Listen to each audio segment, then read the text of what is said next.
How's it going, everybody? We have another press conference for you today, and it's going to be version 1. This was right after they ended up beating, I think, K Corp to move into guaranteed top 3, where they were waiting to see who was going to win between Falcons and Space Station Gaming. So got them some big moments for them. It was the 3-year anniversary for their organization, which I actually asked them about, and some other stuff. But we've got a long one here. It's like 16 minutes, probably going to be spliced down a little bit shorter than that, but a lot of cool insight that they got to provide as a team.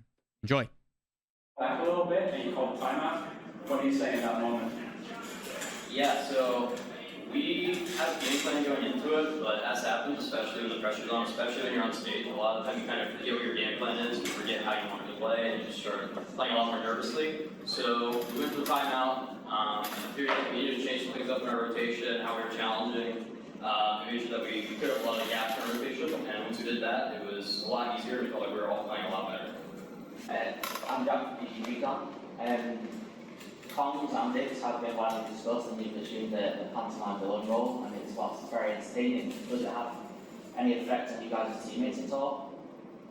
I think we encourage it.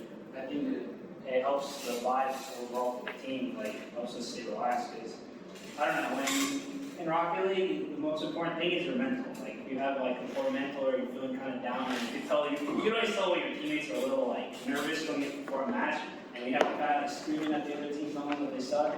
It helps, it builds the morale and the confidence for your teammates, especially when you see that you start winning on top of the fact that you're doing that. I think it helps other boys over that. Yeah, for sure. I feel like it. I love everything he does like that, and it helps me as a player be more confident. My name is Elliot. People know me as Sly within the scene, and I'm here on behalf of Shift. I got a question for Torment specifically. You've obviously been competing in major LAN since about 2017, and I was wondering, this has been a great LAN for minor regions, and I was wondering what the best minor region team you've ever faced on LAN has been in your career. My career, I would say it was like the Season 6 Chiefs. Yeah. Because I mean, that was the one thing on top 4, and we played them in the lowers. We would actually end up knocking them out, but they were a really good team. Especially your dad. That was like the first minor region player that was like probably like top 10 in the world considered. Obviously now there's a lot of them, like I don't know what they call them minor regions. Obviously just like newer regions. Yeah. And yeah, there's a lot like out there. The Chiefs was definitely the first one. I haven't played Fury or Falcon yet too, so. Hey guys. Yeah, the big one on this one, obviously this is now the 3-year anniversary for version 1 as an organization in Rocket League. For you guys, last split, or you had the ability to make top 6 and then fell short 2 back-to-back. So knowing that you guys are doing this with all your staff and everything they're putting forth, like feeling wise for you guys, finally breaking into podium finish, like what's that feeling, not just in regionals, but now at an international major? Yeah, for sure. That was actually the first thing that Pete said after we beat Moist and made top 6. He said, okay, time to do better than LA. We're not losing in front of the crowd twice. So that was like the big goal is we're getting out there and we're going to win in front of the crowd. Yeah, I mean, I've been with version 1 from the start, and obviously our start was actually just abysmal. I mean, the first time, it felt really bad. Don't need to remind me. So yeah, we were there for the whole ride. So yeah, it started really bad, and obviously it sucked. And it was a slow grind. Like it was a lot of obviously 18 to start, and we were like just borderline top 8, pushing it, and obviously now we're just cruising. So it feels really good. It feels really good, and I'm glad D1 really stuck with us and supported us the whole way. Awesome. Let's do it. Hi, I'm Stu from Fulting. This is a question mainly to Tom, but all of these really. When the crowd are like on your backs like that, how much does it either help spare you or not, sort of help make you second guess what you're doing? I don't really think at all. So actually, with like the in-ears and the headset we have there, I could barely like hear anything from the crowd. Yeah, I mean, no, we knew what they were like doing, and obviously changing for KC, but honestly, just not good. So yeah. And honestly, it seems like you're moving Tom a lot. But Tom, not the type of guy that doesn't play anything. Honestly, like I said. I think that was more of an issue for us in LA, because which was surprising because we were an N18, but we went up against SSG and FaZe, who had more supporters there than we did. And I think especially because that was Common Beast's first RLCS LAN ever, they didn't really know like what to expect or like how to like deal with the crowd against them, especially I remember Beast telling me about that. But now like after that, and like obviously we didn't win in front of the crowd in LA, like we all knew that the crowd was going to be against us anyways, here in London, so we kind of, I feel like everyone, like, no one even noticed really. I noticed it, but like, no one brought it up or anything, so. But yeah, so I think that our experience in LA helped us a lot for today. Yeah, kind of like he was saying, like, back then I felt like pressure and like, I just wanted people like for the cheer for us, but I realized like it's not gonna always happen. And so like now when people like cheer, or not cheer, root against us, I just get more motivation to win against the other team, so it obviously helps me. Right, so K-Corp kept the ball alive at the very end there, which from my perspective kind of already looked like a mistake. What went through your head knowing that you had another chance without overtime? Yeah, so we actually already talked about this. It was Noli that decided to keep it up, and keeping it up there really isn't the big issue. Was both Astral and Itachi were like right on top of each other in the midfield and fully trusted Noli to like get a crazy read against Beastmo when he was like on the sidewall and none of them that. I think that wasn't the issue. The issue was, I mean, if they have one person back there, it's not a goal. It's not going to hit it. I think the reason they even kept it up is because they had like 30 seconds of pressure. So they're probably like, okay, we know they're a little boost, let's just keep it up, see if we get one more chance. And I think that's why the other two cheated up and just trusted, because they're probably heated the moment they thought, okay, we're keeping pressure, he's going to read it. But then Emo came in and read it super fast and scored goals. Yeah, I knew as well that it was like, I was very confident it would be a goal actually, because I remember I was going for the ball and he's like, sideball. And then I was like, okay, you got it, I racked it off the sideball, went mid, and you just make it downfield, signed it. Tom, this is a question for yourself. You've almost re-established yourself in the team again. How does this version 1 roster fare against other teams that you've been on? In what way? Like, just, like skill-wise or like? Yeah, skill-wise, vibe-wise, a bit of everything. I mean, this is, that I would say Confidence is like my favorite team I've played with. Obviously, Cloud9, pretty much the only team I've played on, besides a few Version 1 configurations, really old teams, but I'd say this is my favorite team to play on, and I mean, I think we're still new with Beastmen, so in 6 months, so it's hard to compare to a 3-year Cloud9 run, but I think we can definitely like contend for titles like I did back then, and yeah, it feels good. So it's took a while to get back, but we're going back. Question for Fireburner. Obviously, you are considered like one of North America's legendary players. I think you might be suitable to answer this question. I want to know where you would rank Torment amongst the best in North America. Not currently, but All time? of all time, yeah. I mean, realistically, the only players like up there would be like Garrett, Justin, and Squishy Gimmick in that top 5. I think I would rank Tor probably 34. Probably 3-4. Yeah, 3-4. Just because, yeah, just longevity, the amount of land wins. Like, it's. I think another thing is like it's so hard. Like speaking from experience, like everyone's like I think the youngest players are like born in 2007 in this event. Like to be at the top for like how long is it? 7 years, 8 years, something like that. Something like that. I think 6 or 7. 7 years. Going into our 7th. It's unreal for Rocket League. Like shelf life for a pro player in Rocket League is a lot shorter. So considering the fact that he's been like at the top for so long and has like so many wins and stuff, is like really commendable. So yeah, probably like 3rd, 4th. In that same avenue, obviously for the younger guys, particularly Beast Mode, you know, coming into a team that has already been established, there's a pretty clear defined need that you need to fill. Over the course of the last couple of splits, obviously you've gotten more and more recognition, and I know in the past you weren't really able to play your style. You felt like you had to take a step back.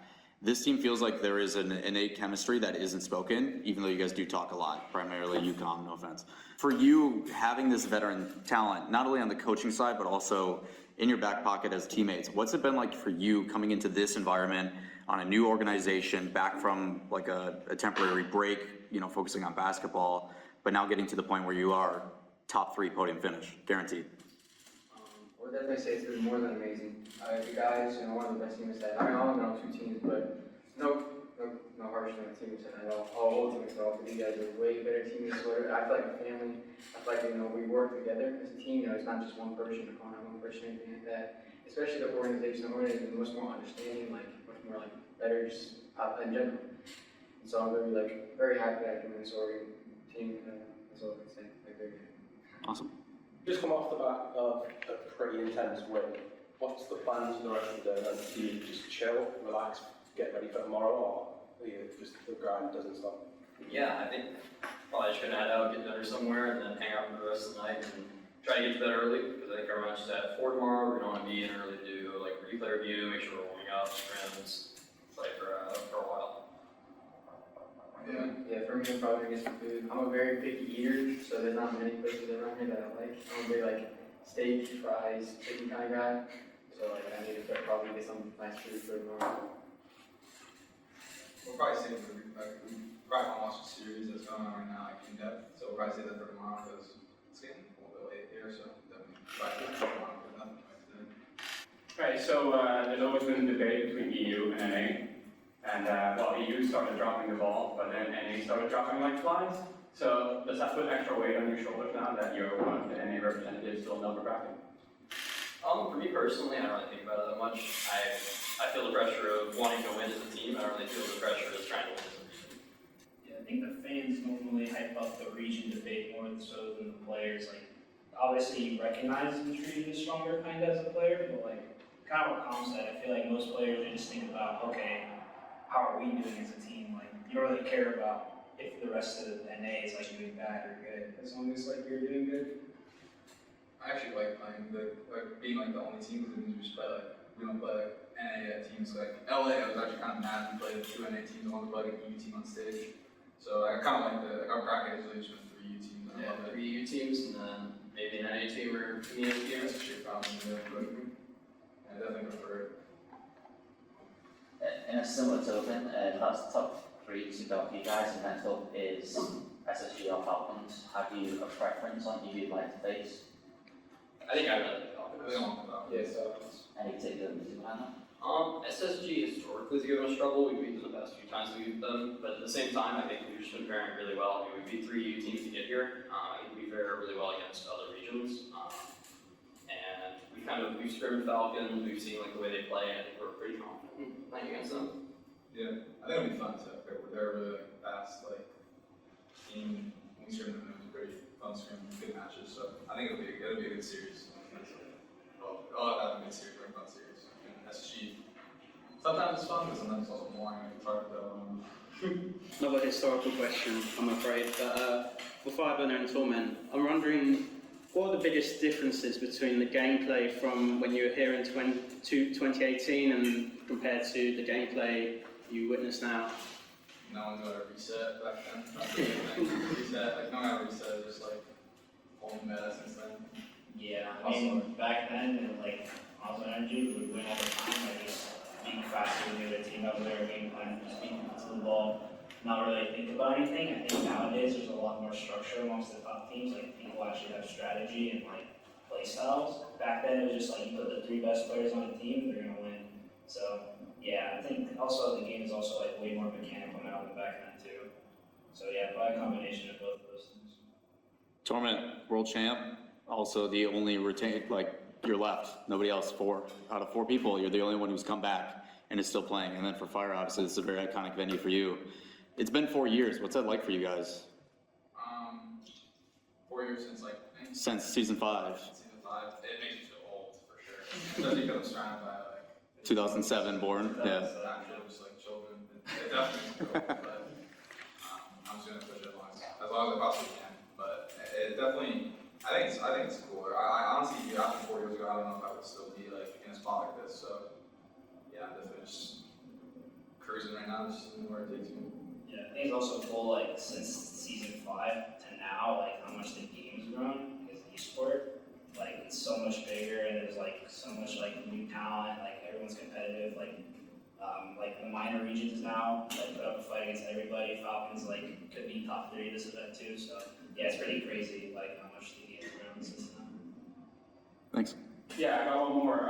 You came off a 2-day break. Would you prefer to have like that comfortable 2-day break and knowing that you're in upper bracket, or do you want to like keep playing every day? I'd much rather be upper bracket the 2-day break. I think the break's that big of a deal in this style of event because you're already changing where you're playing anyways. because I think if it was like you're playing in the same venue, the same spot, and you're like getting used to it, adjusted. But if we're playing, like in the studio kind of area, playing on stage, I think that makes a big difference. I don't think the break itself does. And at the same time, taking a break isn't every day. We were scrimming, every single day of the break. We were still reserving, we were staying fresh. Question for Fireburn. Where would you say the state of Rocket League coaching is at the moment? Do the players respect it? And are you given enough resources by your organisations? Yeah, I mean, I think coaching makes a very big difference. Obviously, I'm a little biased, but I think, yeah, like, I think you definitely see it nowadays. I think from your other question before, like, there's a lot more structure in the game. Like, everyone's good. Like, it's to the point where, like, there's not really that big of a gap between, like, individual skill players at pro level. It's just a matter of, like, how well can you play as a team. And I think that's, like, our biggest strength. Is, like, obviously we're all good players, but, like, as a team, I think we're, like, one of the best in the world in terms of playing as a team. And I think, obviously, that comes down to, like, not just me, but, like, the players as well being open to criticism and, like, open to, like, changing how they play. Like, when Beach joined the team, he played a different way, but he's, like, understood, like, how we like to play, and, like, he's giving input, and just we all have to bounce ideas around each other. So, yeah, I mean, for us, like, I know SSG makes a big difference, G2, a lot of the North American teams, I don't know how much EU they do, because a lot of the European teams, they play, like, a very similar play style, and we kind of, like, exploited that so far this event, like, the EU teams we played. But, yeah, in North America, it's like, yeah, teams take it super serious, and I think it shows in play styles. To add on to that, I mean, the two best coaches in NA are still in the upper bracket, so. Yeah, and as well, I feel like coaching today is very important because, when you're playing on the field as a player, you don't see the things that coaches see. So after the game, they can tell you things that, what the team is doing, because like, we're so focused on the game, so I think coaching is definitely important. I mean, yeah, but we already saw it today, so all the time after game 5. If we're not firing that timeout, we're not. I don't know if we would have won, so we can vouch. Yeah, anything you can talk about it, like anything you're willing to discuss openly about what that timeout, like what happened in the timeout? Yeah, basically, I always ask the guys, like, you guys want timeout? But, like, yeah, so it was 3-0 the game before, wasteland night, by the way. Oh, worse than that. Yeah, I was like, okay, call timeout. And then the biggest thing for me was, like, I felt like, not to go into detail, but there were, like, huge gaps. I think you can see just by watching. There was huge gaps in rotation. Like, KC was, like, getting out for free and, like, among other things. And I wanted to make sure, like, how is everyone feeling individually, like, comfortable-wise. Like, Tor felt uncomfortable, Com felt like the other two beasts, like, you brought up, like, you felt like you were going for too much stuff. And so we were, like, basically bouncing ideas around, like, what should we do, how do we adjust, and then I also said, like, we should do this and that, and Yeah, similar to what we did back in Regional 2, whenever we got on the lowers early, we'd play SSG for like top 12. We pretty much had the same conversation we had then, and then that tournament we ended up making a run all the way to the grand finals. I think it was pretty much the exact same issue. Yeah, pretty similar. We were falling back into it, but yeah, we fixed it. Appreciate it, lads. Hope you guys enjoyed the ability for me to check out and do these press conferences. Again, the better these videos do, the more opportunities like this I get to do. Psyonix went out of their way to kind of let us, myself included, be a guinea pig to provide this stuff to you all. So massive thank you to Stephanie, Corey, and everybody else over on the Psyonix team for giving me the ability to do these. I wanted to do it for Moist Esports as well, but I unfortunately wasn't able to get to do that because I had other obligations that I was working at Landon. So not able to get that one, but I will shout out, if you guys don't know, at Wubdor, Wubdor on Twitter. He actually has the full transcript of the Moist Esport thing for after they won the final event. I'll have a link to that in the description down below if you'd like to go check out what Joyo, Rise, and Vatira had to say in regards to their victory for the Spring Major. But that's going to do it for today's video. As always, if you enjoy the content, hit a thumbs up, hit subscribe, and turn on notifications. I'll see you in the next one. Peace.